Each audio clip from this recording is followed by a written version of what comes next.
Hey there, my name is Pat Millea, and by my count, we are, as I record this today, on day 5 of the coronavirus social distancing era. So we're doing it. We're socially distancing out of love and care for all the people in our country and our world, even if I specifically am not at risk. And if I got the coronavirus, I would, hope to God, recover quickly. Not everyone's in that situation. So we socially distance because we care and because it's the best way to, flatten the curve, get through this thing, protect the people around us, all that, right? But I was thinking over the past day or two probably that I think if we're honest, really honest, we're all pretty good at social distancing, just in general. What I mean by that is I think we've been trained really well by certain elements of our culture at being socially distant. Even in times when the CDC is not telling us to do it, like when we do go to school and go to work and hang out with friends and go to the movies and whatever. I think we've become pretty skilled at social distancing. What I mean by that is this: I think on one hand, on a tangible level, in a physical way, throughout the history of our country, our houses have gotten bigger on average, and our family size on average has gotten smaller. Especially in the past probably 60, 70 years. Our homes are bigger than ever on average, and our family sizes have shrunk. So what that means is, there's been a lot of studies on this, that people are more able than ever now in their own home to just not connect with anyone if they don't want to. Everyone's got their own room, so you can just go to your room and lock the door. You don't have to, share a video game system with your brother or your sister because you've got one in your room, they got one in theirs. You're not forced to compromise and to work things out and to share and to forgive and to spend time together merely out of necessity, which is the way it was for a long time in our country, and for many families it still is. So that alone creates this sense of social distance, oftentimes just within a family. And even beyond that, I think, we've been tricked into this idea that the way that we connect, quote unquote, online or via social media, or even in kind of real time ways like FaceTime, stuff like that, that somehow that is the equivalent of genuine human connection, I think we've been tricked into replacing vulnerability, true human vulnerability, with these kind of emotional and really hyper opinionated social media posts. We've been tricked into replacing true brotherhood for us men with multiplayer video games, right? We've got a common goal to, get as many kills as possible. Replacing true brotherhood with that, replacing true human connection with the kind of dopamine rush that we get from the likes, the comments, the mentions that we get, So on one hand, I think the coronavirus situation has actually forced the church to use technology to its evangelical advantage more than ever. There's been an explosion just in the past week of live streams and articles and videos and social group chats and things like that. It's beautiful. It's a great opportunity. That's the reason I'm, posting this on YouTube, right? But I think there's a sense where we're all asking, in the midst of this whole crazy time, what am I going to do? Like, I'm stuck at home.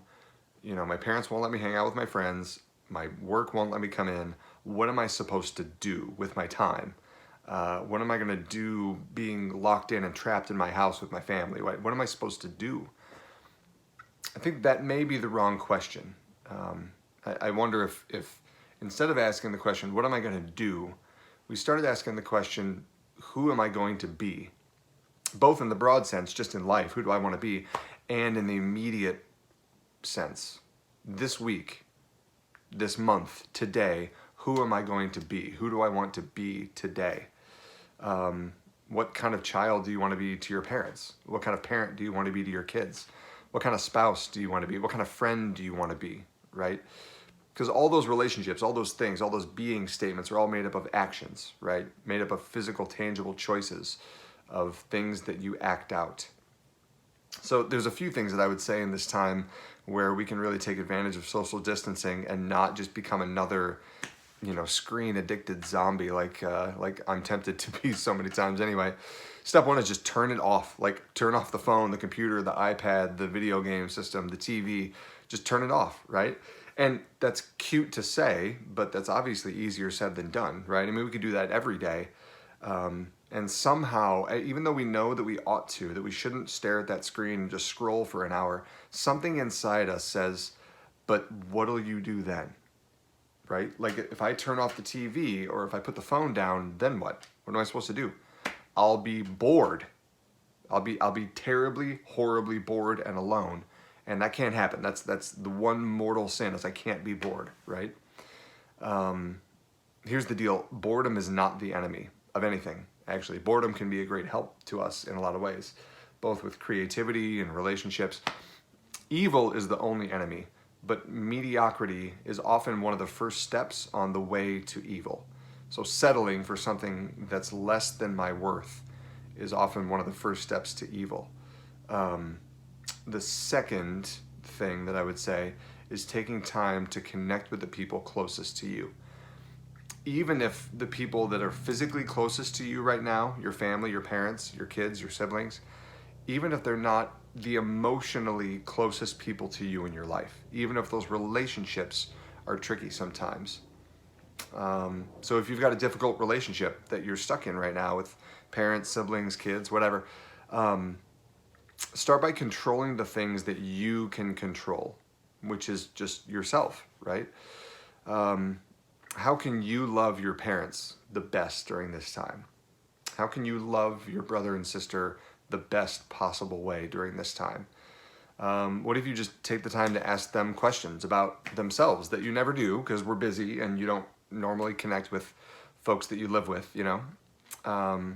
What if you take the time to do what they want to do, right? Instead of watching a movie together, you play this game that they've wanted to play for a long time. Instead of sitting around and, you know, playing cards, you cook a meal together, which is something that they really love and you don't, right? Finding a way to invest in those relationships. And I'm sensitive to the idea that I've thought a lot in the past couple of days about folks who are now in a particular way stuck in a place with a relationship that is really genuinely dangerous in any way, emotionally, physically. I think we've all got to pray for people in any kind of abusive situation all the time, obviously, but especially in a time like this. So please, if that's you, if you're struggling on an emotional, physical level with someone that you're with in this kind of social distancing time, please reach out. Call the police, obviously, if it's to that dangerous level. Call an abuse hotline. Reach out to a friend if you just need someone to vent about, you know, kind of an emotional challenge that you're going through right now, whatever it is, right? But I would start with connecting with the people that you're with. Number 2, read a book. Like it's the medieval times. Just kidding. Read a book. I mean, first of all, nothing will turn you into a better person faster than spending time with better people. But below that, nothing will turn you into a better person faster than reading better books. Books change us. They change the way we think. They change the way we feel. They change the way we see the world. So what's a book that you've always wanted to read just for you, for fun, not for a class, not because somebody told you to, that you just wanted to read? Go read it. You know, download it, find an audio book, whatever it is, but get into that book. Number 3, what if you learned a new skill, a new craft, a new hobby, a new art this time? What have you always wanted to do? When you think of your life, when you think, who do I want to be?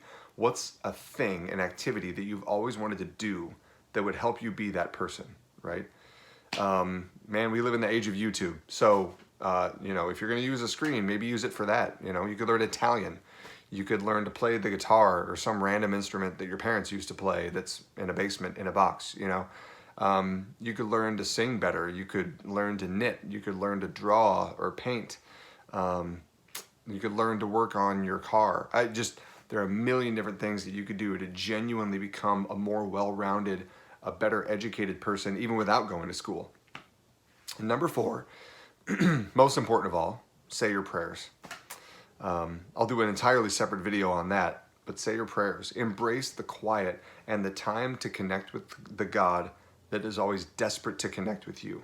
the God that is here for you constantly in every moment, the God who thirsts for you, the God who desperately wants to be with you all the time. And now all we got is time. We got nothing but time. Take time to connect with God. The more consistently that you pray, that you embrace quiet and stillness in your life and connect with God, the more you will find peace and joy and freedom and hope and happiness, even in the midst of a time that is crazier than usual. The deal is this. The screens that we're surrounded by every day in our life, our screens are really good at keeping us from being bored. They're really good at that. Unfortunately, those screens are also really good at keeping us from being better. Keeping us from being better people, better relationships, better motivations, better skills. They keep us from being better. So instead of asking, what am I going to do with all this time? What about who am I going to be? And creating habits that help you become that person. So now that you've watched this video, put the phone down and get to it. I'm praying for you guys. God bless you.